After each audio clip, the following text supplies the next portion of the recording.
वालेकुम। आज हमारा टॉपिक है मैटर। जैसे कि हमने कल भी पढ़ा था कि मैटर क्या होता है, एटम क्या होता है।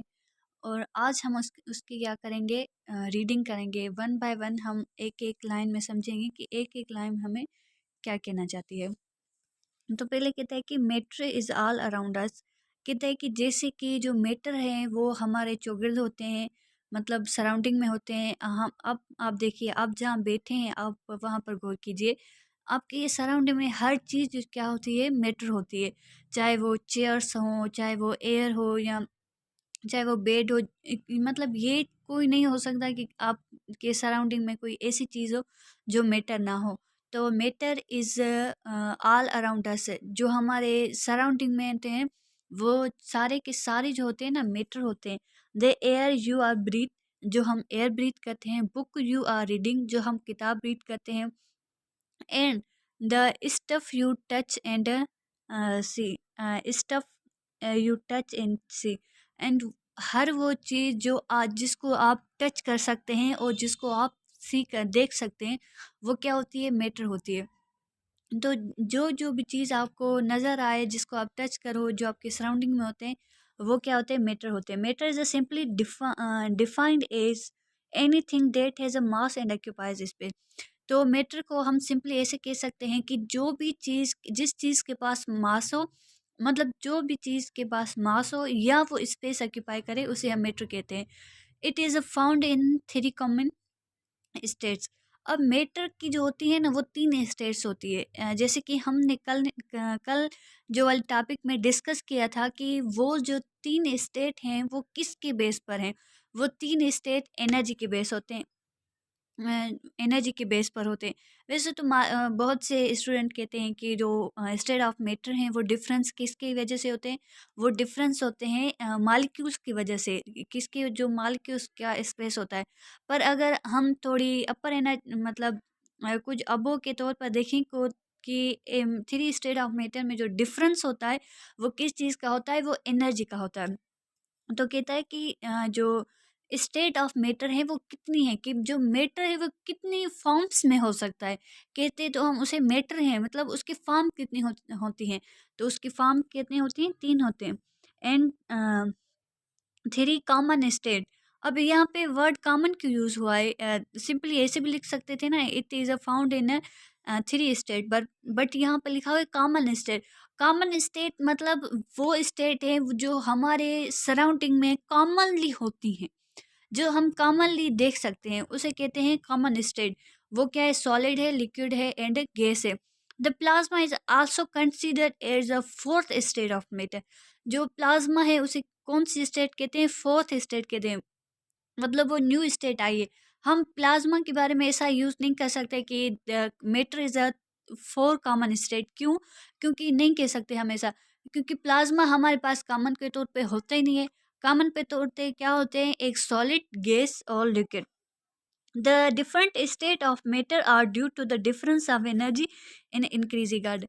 जो थ्री स्टेट ऑफ मैटर होते हैं वो किस बिहाव पर एक दूसरे से डिफरेंट होते हैं। वो किस बिहाव पे एक दूसरे से डिफरेंट होते हैं, एनर्जी के तौर पे डिफरेंस होती है। अब एनर्जी के तौर पे कैसे डिफरेंस होती है, अब आप सॉलिड, लिक्विड, ये हम मैंने कल की वीडियो में डिफाइन किया है कि जो थ्री स्टेट ऑफ मैटर होते हैं उनमें एनर्जी का डिफरेंस कैसे होता है। थोड़ा रिव्यू दे देती हूँ कि जो सॉलिड, लिक्विड और गैस होते हैं, जो सॉलिड में जो पार्टिकल होते हैं वो पेक होते हैं, उनके पास इतनी एनर्जी नहीं होती। वो इतना मूव नहीं कर सकते, कि उनके पास जो एनर्जी होती है वो इतनी नहीं होती, मतलब कम से कम सॉलिड में होती है। उससे ज़्यादा जो फ्रीली मालिक्यूल होते हैं लिक्विड के, सॉलिड के कंपेयर टू लिक्विड में ज़्यादा एनर्जी होती है। गैसेस में तो दोनों से ज़्यादा होती है, क्योंकि जो गैसेस है ना उनमें स्पेस जो होता है मालिक्यूल का वो ज़्यादा होता है, और जिसमें स्पेस ज़्यादा होगा उसमें एनर्जी ज़्यादा होगी। तो इसीलिए उसे क्या कहते हैं, मैटर। मैटर का जो थ्री डिफरेंस किसकी वजह से कहते हैं, एनर्जी के बेस पर कहते हैं। यहाँ आपके जो है किताब में लिखी हुई है कि three different state of matter increasing in, ये बहुत से बच्चों को कन्फ्यूजन करता है कि एनर्जी डिफरेंस किस तौर पे, ये इस तौर पे कि उनके ऊपर मालिक्यूल का डिफरेंस, स्पेस का डिफरेंस होता है। अब दूसरा जो टॉपिक है वो हमारा है atom. Matter is a made up of simplest particle. जो मैटर होता है वो किस चीज़ का बना होता है, एक सिंपले मतलब उसकी जो शुरुआत होती है ना वो सिंपलेस्ट पार्टिकल से होती है। उसे हम क्या कहते हैं, उसे हम वो चार नोन एज एटम, जिसे कहा जाता है एटम। जो मैटर की जो सिंपलेस्ट शुरुआत होती है, बनाने की शुरुआत होती है, वो किससे होती है, एटम से होती है। अब हम इलेक्ट्रॉन प्रोटॉन न्यूट्रॉन नहीं कह सकते, क्योंकि जो एटम है वो खुद इलेक्ट्रॉन प्रोटॉन और न्यूट्रॉन का बना हुआ है। तो वो पार्टिकल नहीं होते ना, वो सब पार्टिकल होते हैं। तो हमें क्या चॉइस करनी है, पार्टिकल। और इलेक्ट्रॉन प्रोटॉन और न्यूट्रॉन वो कॉमनली जो होते हैं एनर्जी तौर पे होते हैं। बहुत से स्टूडेंट्स को ये जो है कन्फ्यूजन करता है कि जो एटम है वो खुद इलेक्ट्रॉन प्रोटॉन और न्यूट्रॉन का बना होता है। तो हम उससे क्यों नहीं कहते कि मैटर की जो बेसिक चीज़ है वो ये जो है ना तीनों इलेक्ट्रॉन वो मोस्टली एनर्जी के तौर पे यूज़ करती हैं। ये आप आगे पढ़ेंगे आगे क्लासेस में। जो इलेक्ट्रॉन प्रोटॉन न्यूट्रॉन है मोस्टली हम एनर्जी के तौर पे वो होती हैं। तो उनकी आज तक कोई भी स्ट्रक्चर या ऐसी कोई चीज़ का सामने नहीं आई, और वो सब पार्टिकल होते हैं, पार्टिकल नहीं होती। Which is known an atom, जिसे हम एटम कहते हैं। Atom are a basic unit of matter.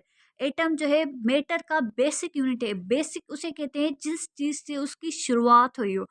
जिसकी आपको कोई कहता है कि आपकी क्लास का बेसिक क्लास कौन सा है, तो आप कहेंगे कि हम अभी नाइन्थ में हैं, और हमारा जो बेसिक क्लास है वो या वन होगा, या के जी फाइव होता है, KG 2 होता है। तो वही जिसका भी जो होता है वो बेसिक, बेसिक मीन्स किसी चीज़ की शुरुआत हो रही है। तो मैटर की शुरुआत किस चीज़ से हो रही है, एटम से हो रही है। Atom are basic unit of matter and defined structure of element.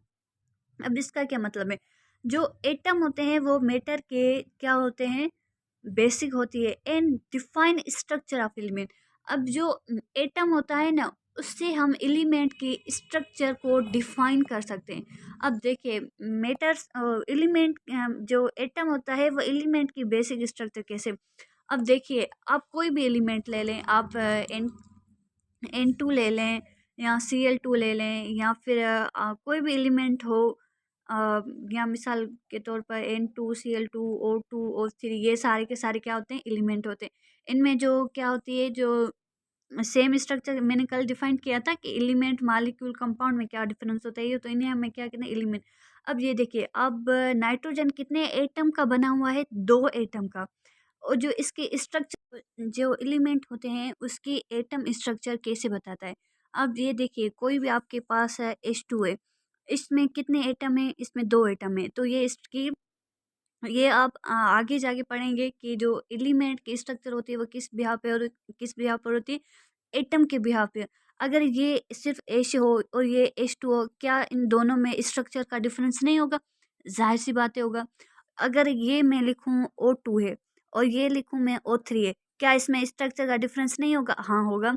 यानी कि जो एटम है वो एलिमेंट की स्ट्रक्चर के बारे में बताएगा कि अगर एलिमेंट डिफरेंस होते हैं तो वो स्ट्रक्चर ऑफ एटम की वजह से होते हैं। यानी जो स्ट्रक्चर ऑफ एलिमेंट वो डिफरेंस होते हैं वो एटम की वजह से होते हैं। अगर किसमें कितने टाइप के मतलब जो है एटम है, कितने किस्म के एटम है, कितने नंबर ऑफ एटम्स हैं, वो उसकी स्ट्रक्चर पे डिपेंड करेगा। तो इसीलिए यहाँ पे लिखा हुआ है कि एंड डिफाइन स्ट्रक्चर, मतलब एलिमेंट की स्ट्रक्चर को डिफाइन करता है। अब हम ये कहें कि H2 में दो मतलब एटम है, तो ये इसकी एक स्ट्रक्चर बयान करेगा ना, कि अगर आपको किसी चीज़ के एलिमेंट की स्ट्रक्चर के बारे में मालूम करना है, तो वो आपको क्या कहे, वो आपको पहले आपको एटम के बारे में मालूम करना होगा कि इसमें जो एटम है उन वो किस तरह से हैं। एक नंबर ऑफ एटम्स है, या फिर इस एटम की स्ट्रक्चर वो किस तरह से।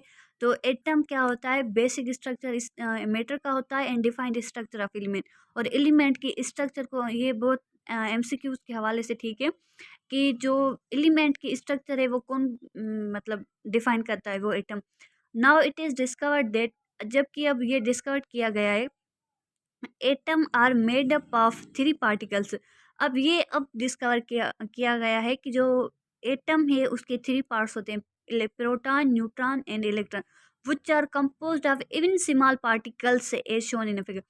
तो कहता है कि वो अभी और ज़्यादा जो है पार्टिकल्स में डिस्ट्रीब्यूट किया गया है एटम को, एटम के अंदर और भी स्मॉलेस्ट पार्टिकल, वे neutron and proton are situated in a nucleus, जबकि इलेक्ट्रॉन और प्रोटॉन किस में होते हैं, न्यूक्लियस में होते हैं। And electron are revolving around the nucleus, और जो इलेक्ट्रॉन होते हैं वो न्यूक्लियस के माना सराउंडिंग में जो होते हैं, मूव करते हैं। इस यही वजह है जो केमिकल रिएक्शन में मोस्टली कंट्रीब्यूशन कौन करता है, वो इलेक्ट्रॉन करते हैं, प्रोटॉन एंड न्यूट्रॉन नहीं करते। वो क्योंकि वो दोनों न्यूक्लियस में होते हैं, पैक होते हैं, उनका मतलब रिएक्शन में कोई काम वगैरह नहीं होता। इसके बाद हमारा टॉपिक है मालिक्यूल। अब हमने कल पढ़ा था कि मालिक्यूल और एलिमेंट में क्या फ़र्क होता है। जो मालिक्यूल भी हम सब्सटेंस कह सकते हैं, एलिमेंट को भी हम सब्सटेंस कहते हैं। अब दोनों में डिफरेंस क्या होगा, यही डिफरेंस होगा कि जो मालिक्यूल्स होते हैं उनमें डिफरेंट एटम्स होते हैं, और जो एलिमेंट होता है वो सेम है। अगर आपके पास H2 है, H2 है, तो हम क्या कहेंगे, ये एलिमेंट है, इसमें मतलब इसमें सेम एटम है। और मैं कहूँ कि H2O है, वो मॉलिक्यूल है, वो उसमें क्योंकि उसमें डिफरेंट एटम है। अब मैं बोलूँ, इन दोनों को हम सब्सटेंस कह सकते हैं, और सब्सटेंस में दो चीज़ें आ जाती हैं, एलिमेंट एंड मॉलिक्यूल। मॉलिक्यूल में सेम एटम होते हैं, एलिमेंट में डिफरेंट एटम होते हैं। अब molecule is a smallest particle in a chemical element और कंपाउंड। हमने कल ये चीज़ पढ़ी थी कि मॉलिक्यूल और कंपाउंड में क्या फ़र्क होता है। जो कंपाउंड होता है वो बहुत से मॉलिक्यूल, अगर मिसाल एक H2O का एक मॉलिक्यूल हो तो उसे हम मॉलिक्यूल कहते हैं। दो मॉलिक्यूल, तीन, चार, पाँच, छः, सात, आठ, मतलब बहुत से वाटर के मॉलिक्यूल हों तो उसको हम क्या कहते हैं, कंपाउंड कहते हैं। कि जो कंपाउंड होते हैं वो क्या होते हैं, खुद मॉलिक्यूल से बने होते हैं। बहुत से मॉलिक्यूल एक दूसरे में पैक होकर क्या बनाते हैं, compound. That has the chemical properties of that element और कंपाउंड। अब उसमें जो मॉलिक्यूल होता है ना, उसमें कंपाउंड की प्रॉपर्टी भी होती है और उसमें एलिमेंट की अब हमारे पास H2 है, H2O में एलिमेंट की प्रॉपर्टी भी होगी। अब देखो H2O ये तो एक एलिमेंट है ना, इसमें एक एलिमेंट की प्रॉपर्टी होगी और इसमें एक कंपाउंड की भी प्रॉपर्टी होगी। ये भी एमसीक्यूज के हवाले से ठीक है कि कौन है जो जिसमें एलिमेंट की प्रॉपर्टी होती है और कंपाउंड की भी, वो क्या होता है, मॉलिक्यूल। मॉलिक्यूल में अब कंपाउंड की प्रॉपर्टी कैसे होगी, क्योंकि ये देखिए बहुत से कंपाउंड मिलकर एक मॉलिक्यूल बनाते, बहुत से मॉलिक्यूल मिलकर एक कंपाउंड बनाते हैं। तो हम कह सकते हैं ना, पूरे मॉलिक्यूल की जो पूरे कंपाउंड की जो स्ट्रक्चर है वो कौन डिफाइन कर रहा है, मॉलिक्यूल। तो एक मॉलिक्यूल में पूरे सारे कंपाउंड की स्ट्रक्चर होती है। अब एक वाटर है, मतलब बहुत एक पांड है, ओशन है, उसमें वाटर के बहुत सारे मॉलिक्यूल हैं। तो अगर हमने एक मॉलिक्यूल को पढ़ लिया तो इसका मतलब हमने पूरे कंपाउंड को पढ़ लिया। तो यही आपकी किताब में कह रहा है कि जो कम मॉलिक्यूल होते हैं उसमें पूरे के पूरे कंपाउंड की जो है स्ट्रक्चर होती है। अब देखिए एक बहुत सारा पांड है और उसमें बहुत सारे वाटर मॉलिक्यूल है। तो अगर हमने एक मॉलिक्यूल को पढ़ा तो हमने सारे कंपाउंड को पढ़ा। तो हम ये कह सकते हैं कि ये जो मॉलिक्यूल्स होते हैं उसमें एलिमेंट की भी स्ट्रक्चर होती है, एलिमेंट की भी केमिकल प्रॉपर्टीज होती हैं, उसमें एलिमेंट कंपाउंड मॉलिक्यूल मतलब कंपाउंड की भी होती हैं। ये दोनों किस में होती हैं, मॉलिक्यूल में होती हैं। मॉलिक्यूल में कंपाउंड की भी केमिकल प्रॉपर्टी होती हैं, एलिमेंट की। अब देखिए वाटर है, वाटर H2O है, यानी ये तो एलिमेंट हुआ ना, ये एलिमेंट हुआ ना। अगर सारा का सारा कंबाइन करेगा तो मतलब इसमें केमिकल कंपाउंड की प्रॉपर्टीज होती हैं। Molecule are made up of atoms, जैसे कि मॉलिक्यूल्स किस चीज़ के बने होते हैं, एटम के बने होते हैं। That are held together by chemical bond. अब जाहिर सी बात है, मॉलिक्यूल में जो एटम होते हैं, मिसाल H2O है, ये एक मॉलिक्यूल है, इसमें जो H2 और O ऑक्सीजन के मॉलिक्यूल, उसमें किस तरह से खुद ब खुद, उनमें कोई मैग्नेट नहीं है जो खुद ब खुद बस ऐसे एक मॉलिक्यूल बना दे। उनमें एक केमिकल बॉन्ड होता है। केमिकल बॉन्ड हम एक किस्म की जो होती है अट्रैक्शन होती है, और loss of electron, gain of electron, ये बहुत डिटेल है, हम किसी नेक्स्ट चैप्टर में पढ़ेंगे।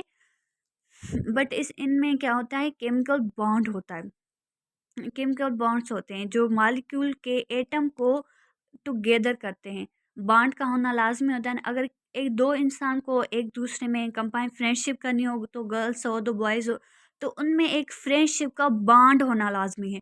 बॉन्ड मीन्स एक ताल्लुक है, रिलेशन है, उन उसका उसके बगैर कोई भी मतलब फ्रेंडशिप नहीं हो सकती, कोई भी कॉम्बिनेशन नहीं हो सकती। तो केमिकल बॉन्ड भी एक किस्म का जो रिलेशन होता है वो एलिमेंट के मतलब एटम के दरमियान में होता है।